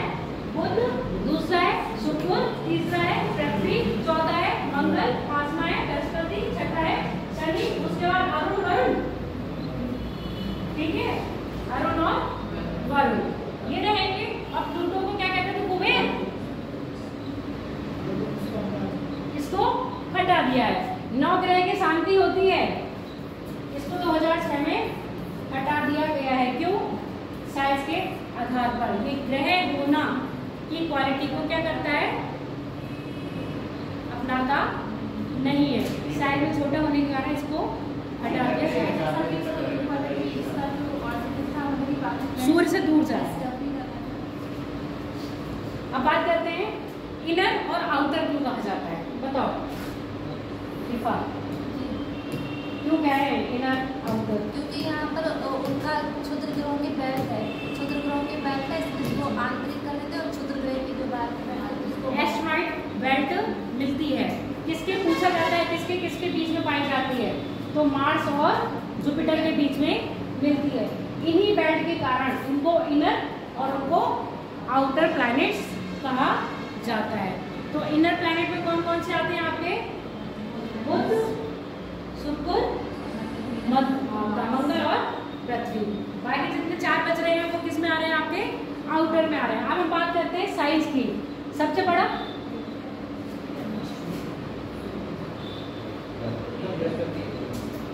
4 तो वो बाहर के हैं ही बड़े, 5 में हम हो गए। 4 बाहर के वो बड़े हैं, 5 तो कौन हो गए? हम का मतलब 8 हो गए। 5वीं साइज हो गया अर्थ का। उसके बाद हो गया आपका मार्स, छठा, वीनस हो गया 7वां, मरकरी हो गया आपका 8वां। साइज पता चल गया? याद कर लोगे या लिखवाऊं? याद हो जाएगा। बाहर के 4 सीक्वेंस में वैसे 5वां जब कूदोगे तो किस पर आ जाओगे? अपने पर। छठा किस पर आओगे? मार्स पर। उसके बाद आपका वीनस, देन मरकरी। अब हम बात करते हैं इनके मास की, रोटेशन की, कुछ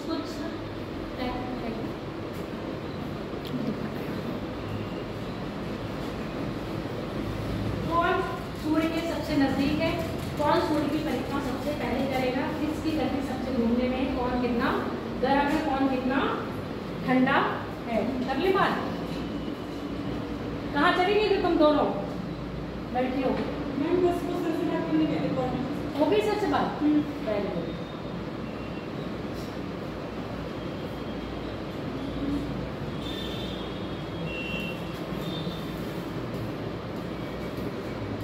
पहले टॉपिक सन, पहले सन के बारे में लिखिए।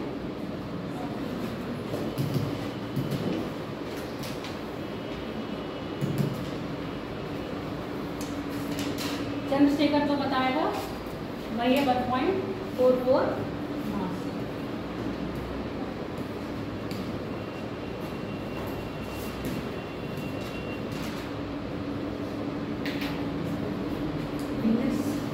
तो सन में खड़ा है, तो कहाँ गया हमारा सन? देखो पहले अभी इससे पहले क्या लिखा हो ये बताओ मुझे। सूर्य लिखिए, ठीक है। सूर्य हमारे सौर मंडल का, सूर्य हमारे सौर मंडल का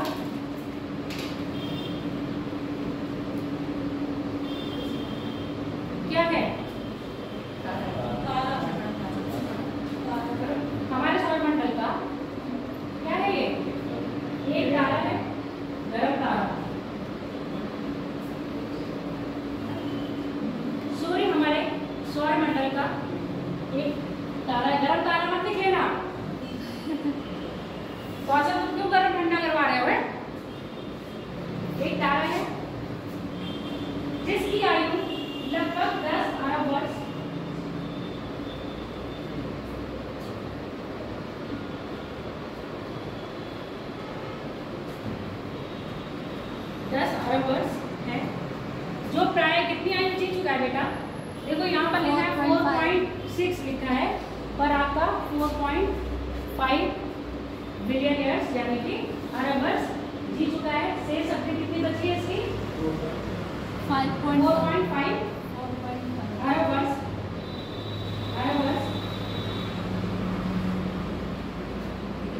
जी चुका है। अब कितना बचा? 5.5, इतना ही तो बचा होगा। हाँ, तथा इसकी शेष आयु 5.5 अरब वर्ष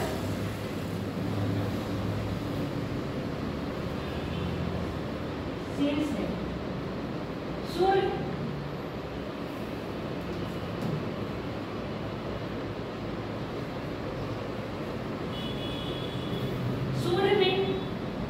न्यूक्लियर फ्यूजन नाभिकीय संलयन की क्रिया के द्वारा, सूर्य में नाभिकीय संलयन की क्रिया के द्वारा, ब्रैकेट में लिख लेना H convert into He, H convert सूर्य नाभिकीय संलयन के द्वारा, सूर्य नाभिकीय संलयन के द्वारा ब्रैकेट में लिखो H एरो बनाओ He, ठीक है। हाइड्रोजन किसमें टूट रहा है? हीलियम में। नाभिकीय संलयन के द्वारा ऊर्जा को उत्पन्न करता है, ऊर्जा को उत्पन्न करता है। सूर्य के सतह का तापमान 6000 डिग्री सेल्सियस, सूर्य के सतह का तापमान 6000 डिग्री सेल्सियस। सोच लो कितना है। चले तो जाओगे इसमें? चले जाओगे? नहीं जा पाओगे? अरे चली जाओगी, क्या बात कर रही हो? कितना है? 6000 सेंटीग्रेड है। अब तुम चाहते हो ना फोटोस्फीयर, ये फोटोस्फीयर क्या है जो आपको दिखाई नहीं देता है?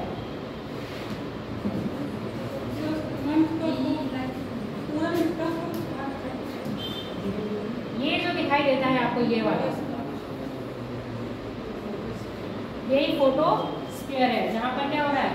हाइड्रोजन और हीलियम कन्वर्ट होकर ऊर्जा निकलती है, जिसको हम सूर्य का कोरोना कहते हैं। ये वो वाला कोरोना नहीं जो 2019 में आया था, ये वो वाला कोरोना जो मुकुट की तरह दिखाई देता है, इसी को हम कह रहे हैं कोरोना। अब लिखो क्या बोल रहे थे? सूर्य का फोटोस्फीयर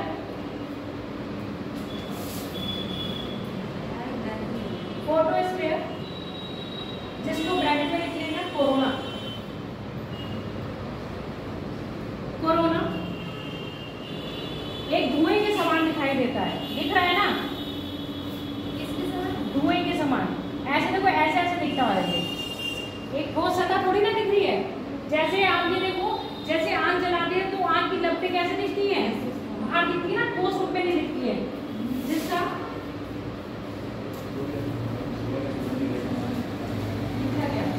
धुएं के समान दिखाई देता है, जिससे सूर्य की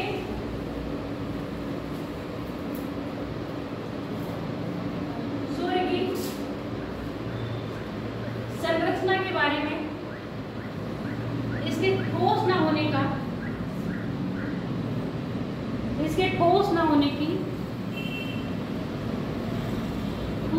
की जानकारी प्राप्त होती है। तो सूर्य कैसा है आपका? एक गैसीय पिंड है, अर्थात सूर्य एक गैसीय पिंड है। अब लिखो लाइन चेंज करके, सूर्य हमारी आकाश गंगा में, थक गई कोई बात नहीं, सूर्य हमारी आकाश गंगा में सबसे आखिरी विभाग में अवस्थित, जैसे देखो सूर्य हमारी आकाश गंगा में सबसे किनारे पे अवस्थित है, जो अपने उपग्रहों के साथ, अपने ग्रहों के साथ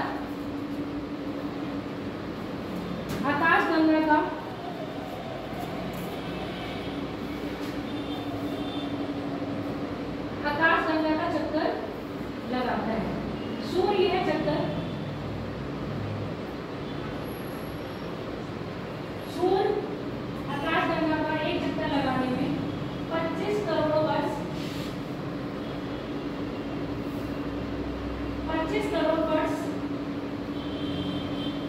भेजता है जिसको कॉस्मिक ईयर कहा जाता है।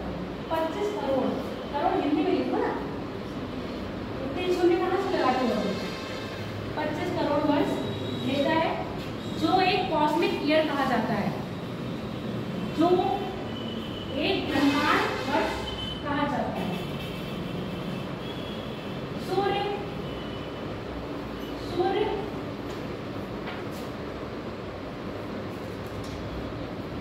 आकाश गंगा के चक्कर लगाने के क्रम में 12 तारामंडलों को पार करता है। सूर्य आकाश गंगा के चक्कर लगाने के क्रम में 12 आकाश गंगाओं को 12 तारामंडलों को पार करता है। आकाश गंगा के चक्कर लगाने में 12 तारामंडलों को पार करता है।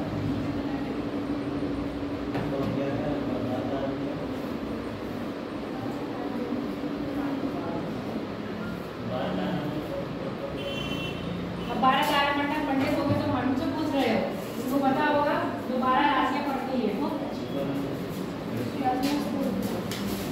ठीक है, जाओ बेटा होता है।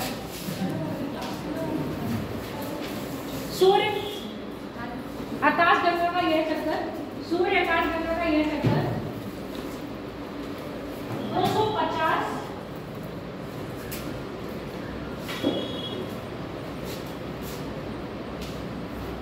किलोमीटर प्रति सेकंड की रफ्तार से, 250 किलोमीटर प्रति सेकंड की रफ्तार से, यानी कि 1 सेकंड में सूर्य कितनी दूर चला जाता है? 250 किलोमीटर की रफ्तार से गति करता है, की रफ्तार से गति करता है। बचपन में देखा था? कहाँ देखा था? नदी आंखों से देखा था तुमने? कह रहा बचपन में सूर्य को देखा तो क्या आंखें वीक हो गई, बहुत तेज घूमता है। इतनी देर तुम्हारी आंखों से तो उसको कैप्चर कर पाई थी। अगला लिखो, सूर्य के बाद कौन सा है हमारा प्लैनेट? मरकरी। लिखो, वो लिखोगे मेन पॉइंट, ये टेबल बना लो, सारे मेन पॉइंट जो लिखवाने थे वो यही है। क्या कह रहे हो? अच्छा, ग्रुप में नहीं बताया? अच्छा चलो ठीक है, ये जो हमारे 8 प्लैनेट्स हैं, टेबल बना लो, फिर मैं समझा देती हूँ। बना लोगे ना फटाफट? बस यही पेन है और कुछ नहीं है। ये कैसे बनेगी आगे तक बनाओ खाना।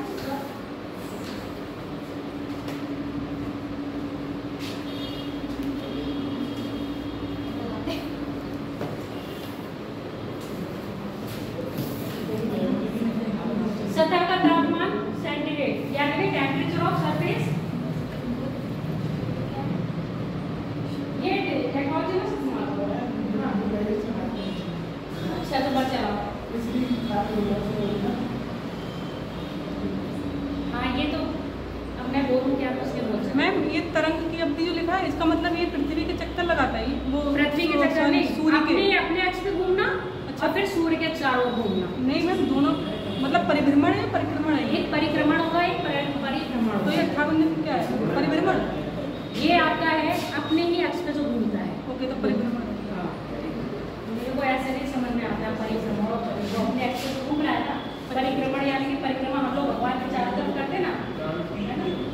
हाँ, क्रांति मतलब तो सूर्य के चारों ओर घूमने में कितने दिन लेता है, और पृथ्वी अपने अक्ष पर कितना घूमती है। ये अपने अक्ष पे घूमना, ऐसे लिख लो ना, अपने अक्ष पे घूमना। और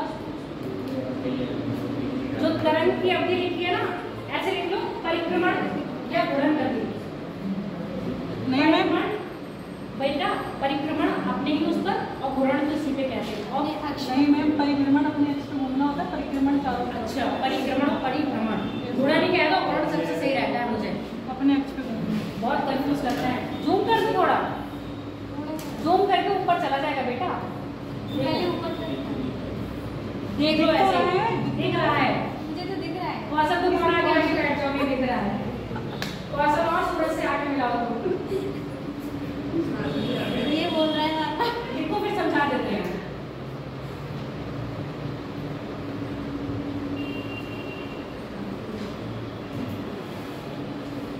बस जो थ्योरी लिखवा के ना वो यही होती है, कितने दिनों में चक्कर लगाता है, इसका टेम्परेचर कितना होता है, दिन का तापमान कितना है। देखो बुध एक ऐसा है जिसका जो सूर्य के सबसे नजदीक है, पर इसका दिन का तापमान अलग और रात का तापमान तो सबसे ज्यादा होता है। दिन में प्लस में रहता है और रात में माइनस हो जाता है। और पृथ्वी प्लस माइनस होता है, कुछ नहीं होता है इसमें, होता है। देखो पृथ्वी का सबसे कम है, ये एवरेज दिखा रखा है इन्होंने, समझ गए हो।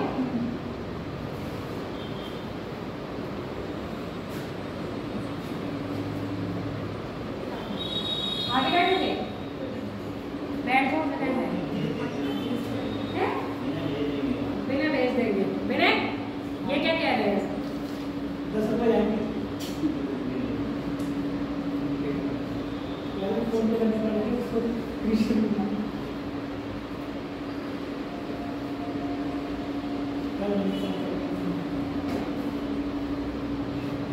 जल्दी बनाओ, सिखाते हैं, फिर वो रह जाएगा आपका बस, क्योंकि इनको लिखवाने में बहुत टाइम लगेगा।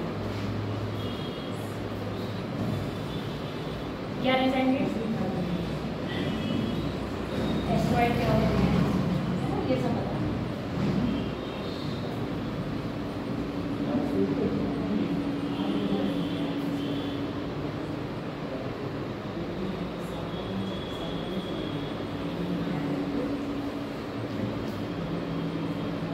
चंद्रमा का मतलब ये समझ लेना, चंद्रमा मतलब उपग्रह, सब प्लैनेट्स।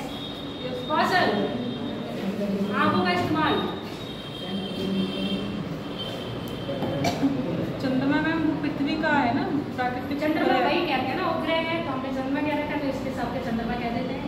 कितना किसके चंद्रमा है वो बताए गए हैं। कौन से ऐसे ग्रह जिसका एक भी चंद्रमा नहीं है। सूर्य कैसे गति करता है? सूर्य अपने इस पे कैसे घूमता है? पश्चिम से पूरब या पूरब से पश्चिम है। पूरब से पश्चिम। सूर्य की उसमें विशेषता लिख लेना, जहाँ सूर्य के बारे में लिखे हो ना वहीं पर लिख लेना, सूर्य अपने अक्ष में पूरब से पश्चिम, चंद्रमा अपोजिट करता है।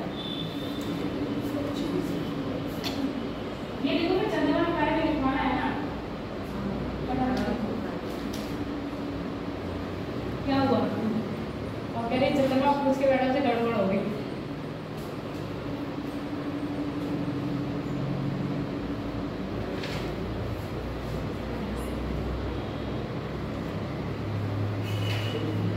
तुम्हारी सहेली कहाँ चली गई? सॉरी क्यों चली गई? आधे लोग चलो खाना नहीं खा के, आधे लोग चलो शॉर्ट लग गया।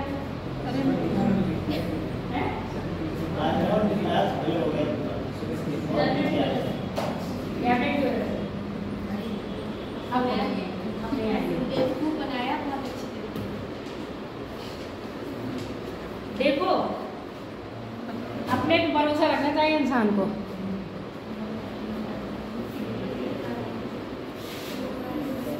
अग्निशमन सेवा, child help, cyber help line, ambulance सेवा,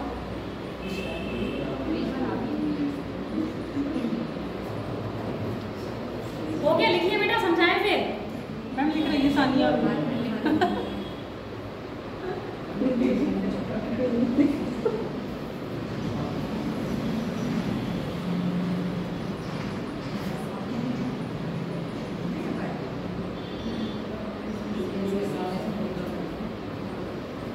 तेईस घंटे सफर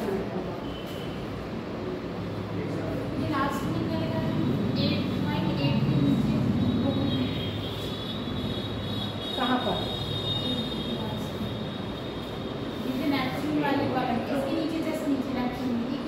एक ये हिंदी वाला एक है। इसके बाद में क्या है? 0.3 कहाँ व्यास? मैम जैसे इसका ये फिर उधर वाला क्या है? 2 कॉलम ये कहाँ? इसके आगे वाइट 0 पॉइंट, अच्छा यहाँ से लेके इतना है व्यास, इतने से इतना लगाना, अपर लिमिट और लोअर लिमिट।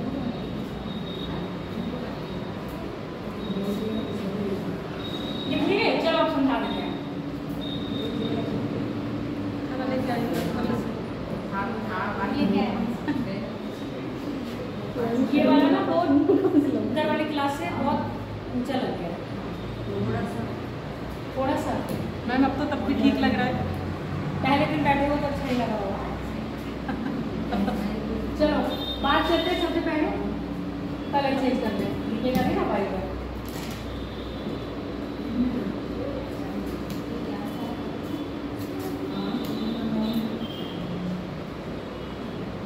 बुद्ध देवता की जो इनका टेम्परेचर रहता है, देखो पूछा जाता है यहाँ पर सूर्य के पास होने के बावजूद भी इसका दिन में टेम्परेचर सर्वाधिक और रात में माइनस में चला जाता है। माइनस में कितना 276 278 इतना चला जाता है, जबकि दिन में 600 तक भी रहता है। आगे बात समझ में।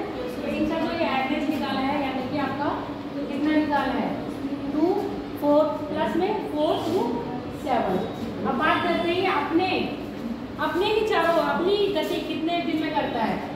एक चक्कर लगाने में 58 दिन लेता है, जबकि पृथ्वी क्या है अपने अक्ष पर 24 घंटे में घूम लेती है ना। हम 24 घंटे इसलिए तो मानते हैं, एक दिन करते हैं। तो यहाँ पर दिन कितने दिन के होंगे, यहाँ पर वर्ष कितने दिन का बनेगा। हमारे यहाँ कितना है 243, जबकि कितना बनाया है पृथ्वी कहाँ चलेगा अपना दिन। एक दिन कितना हो गया हमारा 24 घंटे का। यहाँ पर एक दिन कितने का होगा 58 दिन। हमारे यहाँ के 58 दिन गिनोगे तो वहाँ पर जाके एक दिन बनेगा। आगे बात समझ में। यहाँ पर डॉलर और रुपया समझ लो। हमारे एक दिन, हमारे 58 दिन, वहाँ का एक दिन। आगे बात समझ में। अगला बात कर रहा है सूर्य के चक्कर कितने दिनों में लगा देता है ये 87 डेज में लगा देता है। उसके बाद दूरी की बात कर रहे हैं। सूर्य से इसकी दूरी कितनी है 0.4 AU। व्यास कितना है AU की यूनिट मुझे भी नहीं याद आ रही है, क्या है बता दूंगी मैं कल। वैसे तो मिलियन ईयर्स वो करते हैं या प्रकाश वर्ष में लिया हुआ है ना, क्योंकि दूरी हम किससे करते हैं प्रकाश वर्ष। तो अब इन्होंने प्रकाश वर्ष का सिंबल ये दे रखा होगा। तो अगला देखो कितना है आपका रोहिणी। ये मुझे नहीं पता रोहिणी क्या है एक्चुअल में, तो सच है वो है रोहिणी नक्षत्र है मैम। अच्छा तो 8 इसके नक्षत्र पंडित जी बता दीजिए। ठीक है 8 है। चंद्रमा इसका कोई नहीं, यानी कि इसका अपना कोई उपग्रह नहीं है। ग्रह कितना है इसका 5.4। विशिष्ट गुरुत्वाकर्षण यानी कि गुरुत्वाकर्षण मान कितना है, पृथ्वी से अधिक है या पृथ्वी से कम है। जैसे चंद्रमा का 1.6 है ना। आगे बात समझ में। अगर यहाँ पर आप 60 किलो के हो, चांद पर जाओगे तो कितने के रह जाओगे, कोई मोटा नहीं है, ग्रह बदल लो पतले हो जाओगे। अब बात करते हैं हम शुक्र का। जिसको लगता है मैं मोटी हूँ वो दूसरे ग्रह में चले जाए, जिसको लगता है मैं पतली हूँ वो भी अपने ग्रह चेंज कर ले। खुद का खुद पजल एडजस्ट हो जाएगा। आप में कमी नहीं है, जहाँ रह रहे हो उसमें कमी है, जगह की कमी बता दो मैम। बस चलो हो गया। बात कर रहे हैं सूर्य का एक आगे हमें बाकी ज्ञान होंगे, मैं तुम समझाओ। अब बात करते हैं शुक्र की। शुक्र का दिन यानी कि हमारा एक दिन, शुक्र के कितने 243 दिन। यहाँ पर कितने दिनों में सूर्य की परिक्रमा कर रहा है 224 दिन में। यानी कि यहाँ पर एक वर्ष कितना होगा 224 दिन का। यहाँ पर एक वर्ष कितना होगा 87 दिन का। हमारे यहाँ एक साल 1 ईयर कितने को होता है 365 दिन। आगे बात समझ में।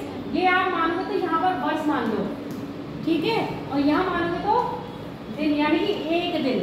यहाँ पर एक दिन कितने हैं दिनों का होगा 58। ये हम किससे कंपेयर कर रहे हैं, पृथ्वी से कंपेयर कर रहे हैं। इसके बाद जो इसकी दूरी है पृथ्वी सूर्य से कितनी है 7 प्रकाश वर्ष दूरी। उसके बाद जो इसके व्यास है वो कितना है 12,104।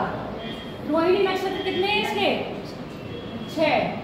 उसके बाद बात करेंगे हम घन कितना है 5.2 और जो विशिष्ट गुरुत्वाकर्षण कितना है इसका 8.9। पृथ्वी कितना है एवरेज टेम्परेचर उसका प्लस, यानी कि अगर हाईएस्ट और लोएस्ट देखोगे तो एवरेज निकल के आ रहा है पृथ्वी का कितना टेम्परेचर निकल के आ रहा है 22। पृथ्वी अपने अक्ष पर 23 घंटा 56 मिनट लेती है। यही 4 मिनट बढ़ते जाते हैं जुड़ते जाते हैं तो फिर हमारा एक दिन बनता है लीप ईयर का। अब कभी देखा है कि लौंग का महीना कैसे आता है? बताओ पंडित जी। 1 महीना बढ़ जाता है। इस बार 2 सावन के महीने पड़े हैं, इस बार 2 भादों हैं। कैसे हो जाते हैं ये? मैम ये दिन है ये बढ़ते जाते हैं, मतलब इसी में किसी से लीप ईयर आ जाता है। जब हमारा चंद्रमा तभी होता है ना कि द्वितीया तृतीया एक में पड़ गए, है ना? चंद्रमा भी पृथ्वी की चक्कर लगाता है। तो चंद्रमा पृथ्वी के चक्कर लगा रहा है, उससे हम महीने अपने काउंट कर रहे हैं। जहाँ तो देखते हो ना आगे बात समझ में।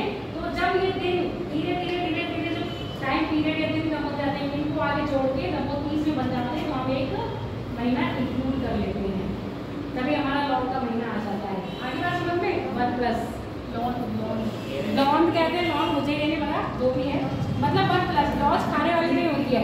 चलो अभी हम बात करते हैं पृथ्वी की। 23 घंटा और 56 बजे कह रहे हैं, पर बजे नहीं है, 56 मिनट एक चक्कर पूरा करता है अपना। यानी कि पृथ्वी पर ओवरऑल हम बात करें 24 घंटे का एक दिन हो जाता है।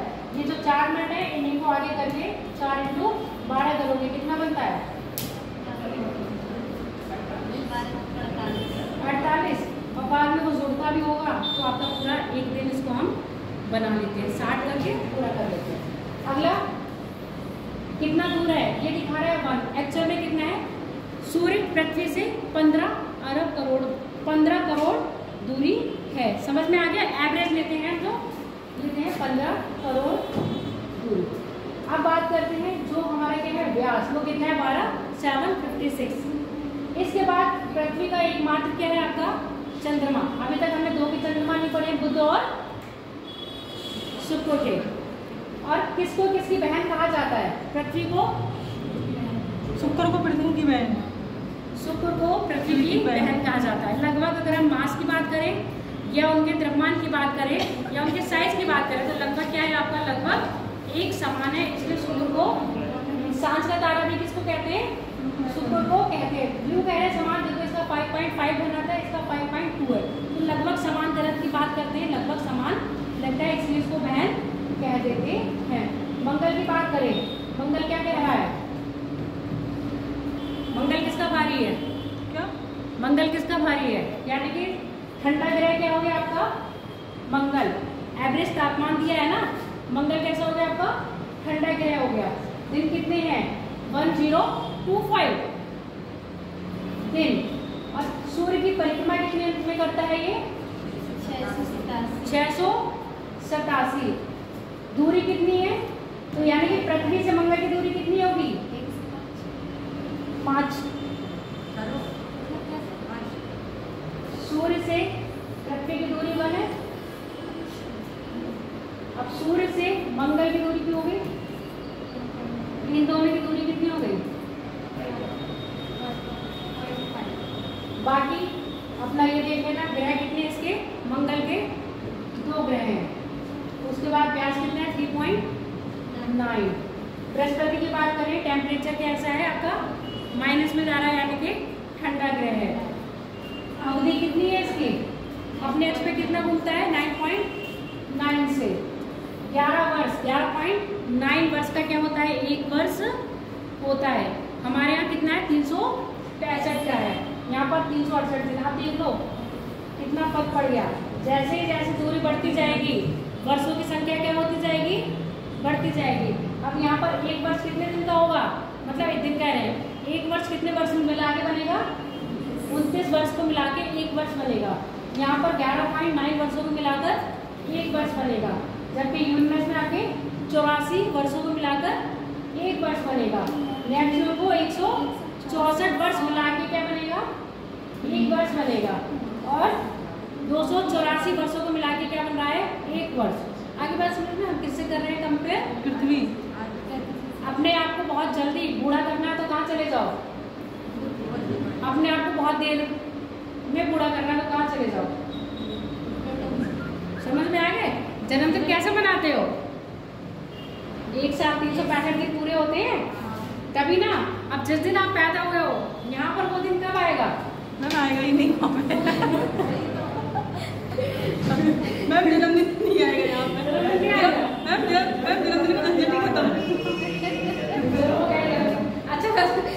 सबसे जन्मदिन यहाँ पर आ जाएगा 29 वर्षों में 29 वर्षों में 1 साल के होगे तुम लोग समझ गए।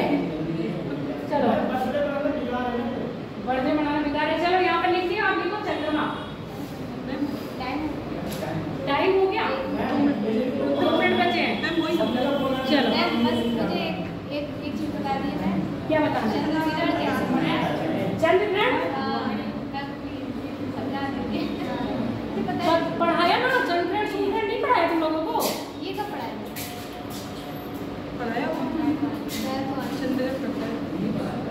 नहीं पढ़ाया, तुम्हें समझना है। चलो फिर अब तुम कह रही हो तो बता दो।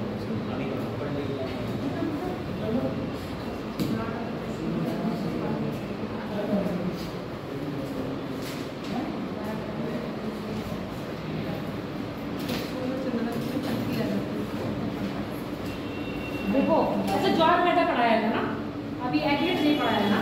सोलर एक्लिप्स और चंद्र को क्या कहते हैं? वो नहीं कहते। इंग्लिश में क्या हो गया याद आ जाएगा, बता देंगे। सोलर एक्लिप्स और लूनर एक्लिप्स आ जाता है। क्या कह रहे हो? जी याद नहीं है ना। देखो अब यहाँ पर है, चित्र से समझा दूं? अपना चित्र बना के वो वाला चित्र दिखा के, ऐसे वाला अपना, मतलब आप अपना, ये मैं अपना बना रही हूँ, ठीक है। अब यहाँ पर आपका सूर्य हो गया, जिसको हम कह रहे हैं सन। अभी पढ़ा उपग्रह क्या होते हैं? अपने ऑर्बिट में सूर्य के चारों ओर चक्कर लगाते हैं, यानी कि ठीक अर्थ अपने ऑर्बिट में क्या कर रही है? सूर्य के चक्कर लगा रही है, यानी कि ये होगी आपकी अर्थ। अब अर्थ के ऑर्बिट में भी कोई चक्कर लगा रहा है, वो आपका हो गया मून, जो हो गया आपका सब प्लैनेट्स। अब जब ये सब प्लैनेट क्या करते हैं? एक ही मूवमेंट लगाते हैं। जब ऐसी कंडीशन आती है, जब सूर्य चक्कर लगाते हुए कहाँ पर आ जाता है? चंद्रमा चक्कर लगाते हैं, सूर्य और पृथ्वी के बीच में आ जाएगा। अब सूर्य का प्रकाश पृथ्वी पर नहीं पड़ेगा, ठीक है। किस पे पड़ रहा है? चंद्रमा पे पड़ रहा है। और चंद्रमा के कौन से हिस्से में पड़ रहा है? ये वाले हिस्से पे, यानी कि चंद्रमा का आपको ये वाला हिस्सा नहीं दिख रहा है। नहीं दिख रहा है तो ये क्या बनेगा? जिस दिन नहीं दिखेगा किस पे ग्रहण लग रहा है? चंद्रमा। अब क्या छुपाया है चंद्रमा ने, ये बताओ पहले मुझे।